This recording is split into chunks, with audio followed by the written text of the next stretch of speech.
help our lives become that much greater.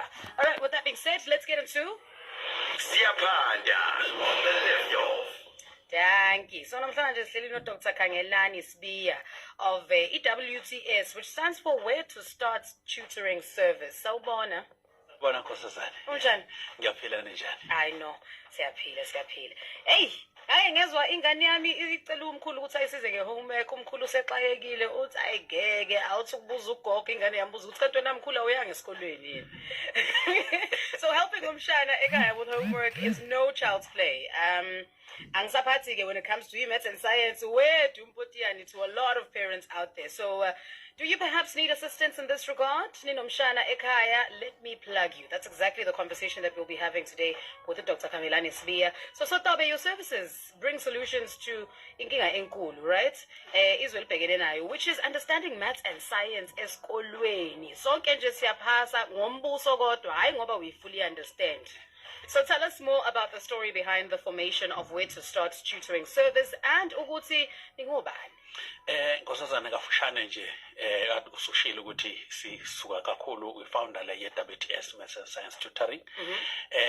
Esiza kakhulu noma sisize kakhulu abantwana saqhubeka iyabasiza abantwana ngoba sinabantwana abasevarsity abakwazi ukuthi ngempela bethi mabesho bethi basizakala through yona i-organization ngoba ke kakhulu isiza umntwana ngoba into engahlala phansi sayibheka kwaba ukuthi sinabantwana abaningi uthola umntwana no level 7 kuzo zonke izifundo kodwa bese vele i-maths iba no level 2 so bese siyabona ukuthi ikhona inkinga ekhona ngoba kakhulu i-maths it's more about teaching approach ukuthi ke indlela esayifundiswa ngayo nathi sakhula nje sazi ukuthi i-maths i-subject ethanda ukuthi benzinyana so then there's still that stigma esikhona sokuthi no i-maths and science akusinto elula njengoba nawe wade usho nje before singena ukuthi abazali ngisho esekhaya kuba nzima ngisho ukuthi amsize umntwana so ke ngase ngibona ukuthi no ngoba ingangina isolution esinayo thina i-approach esifundisa ngayo eyenza i-maths ibe more funny sifaka music sidemonstrate kakhulu ugcina kushintshe le stigma engikhuluma ngaso so ke sigcina ke sifoma this organization a non-profit ebizwa ukuthi ke Where to Start Maths and Science Tutoring.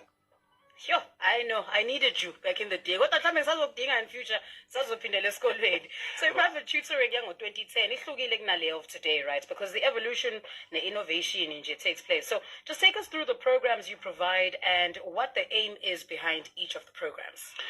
Njengoba usakubeka ukuthi ke ukuthanda ukuthi kuhluka mangisabuyela kancane siyazi ukuthi ke ngoba kushilo ukuthi it's more about your approach ukuthi masifundisa sithini.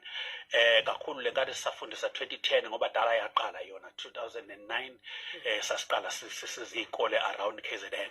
So into eyenzeka ke kwakuba ukuthi ke sasifundisa nje kakhulu ngihamba nobaba Mabaso oyi lecturer ofundisa la manje mangusuthu sasambe si-invitwa zikole sahambe sisiza ngama weekends so ke sasigcina kakhulu nje sifundisa silande khona ukuthi asiyenze ibe more funny kodwa ngokuhamba kwesikhathi sasiyabona abantwana bamanje bathanda music bathanda sports so sasithatha ke manje sports sasisondeza sasifaka la sathatha music sathatha sawufaka la kusho ukuthi umntwana nje icula sithazi ukuthi sibona ukuthi leya trend kule nsuku balithanda sishintsha khona lapho sifaka i-definition ye-maths noma i-principle ethizeni ye-physics kwa-maths ke kukhona ama-steps othothi uma uwenza ufuna ukuwalandela mangenisibonele nje ngoba ngiyazi ukuthi i-maths uyathanda ngifuna sona isibonelo ngifuna ukuyizwa le ngoma le ye-maths ngifuna ukuzwa le piano le-maths kakhulu ke noma sesithi kubantu ke akusikho kakhulu ukuthi kufanele ucule ngoba khona omunye vele uthi thisha noma ukucula angikwazi kodwa ke sesithi umuntu akenze ibe more interesting mangenze sibonele nje bathe ngisho nje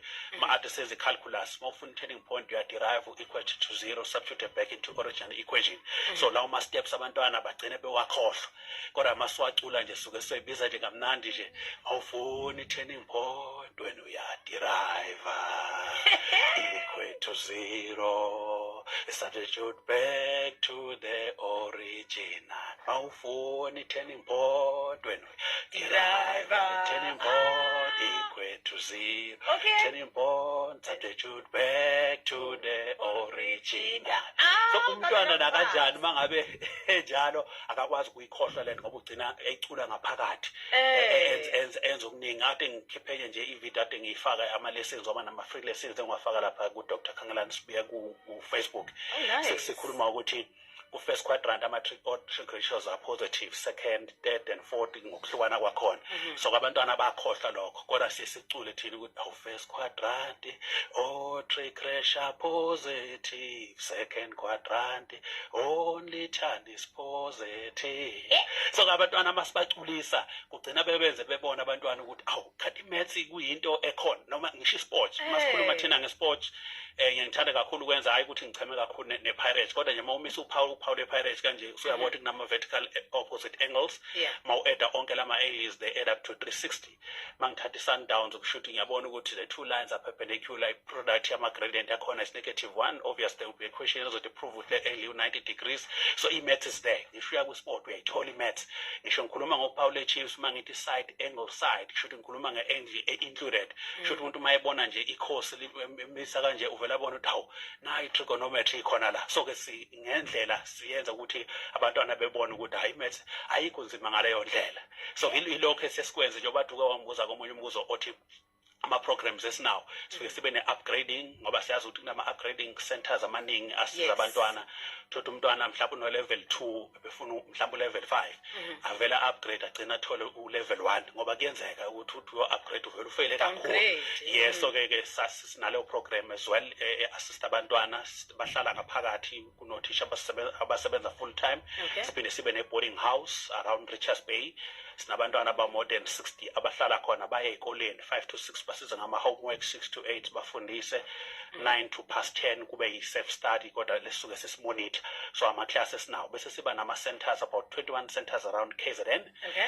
Ngama-Saturdays la sikwazi ukuthi sibasize khona abantwana, but enkulu kakhulu nje njengoba kuzoba umhlaka 9 to umhlaka 15 sine-camp la eBluff eqala from grade 8 to grade 12. Lapho into esuke siyenza-ke lapho sisuke sibasiza abantwana ngomsebenzi wonke we-term ukuthi sazi ukuthi-ke uma befika ey'koleni akube ukuthi sebeshaya i-revision ngoba kuba lula umntwana usuke eseyifunde le nto okwakabili. Thina sibafundisa ukuthi kuba ukuthi kuvulwa iy'kole kuba ukuthi seyi-revise le nto esikoleni. So sisithi boot camp bahlala nathi for 7 days from grade 7 to grade 12. So-ke nje kakhulu basizakala sebebaningi abantwana besizakala. Hey, I know ingane zasizakala. I feel robbed. Yes, I feel like if I knew Dr. Kangelani Sibiya University ngabe nje mhlambe sengine-doctorate ke manje kule nto bekuyifunda. But we're still in conversation with him. Siyabuya manje after these.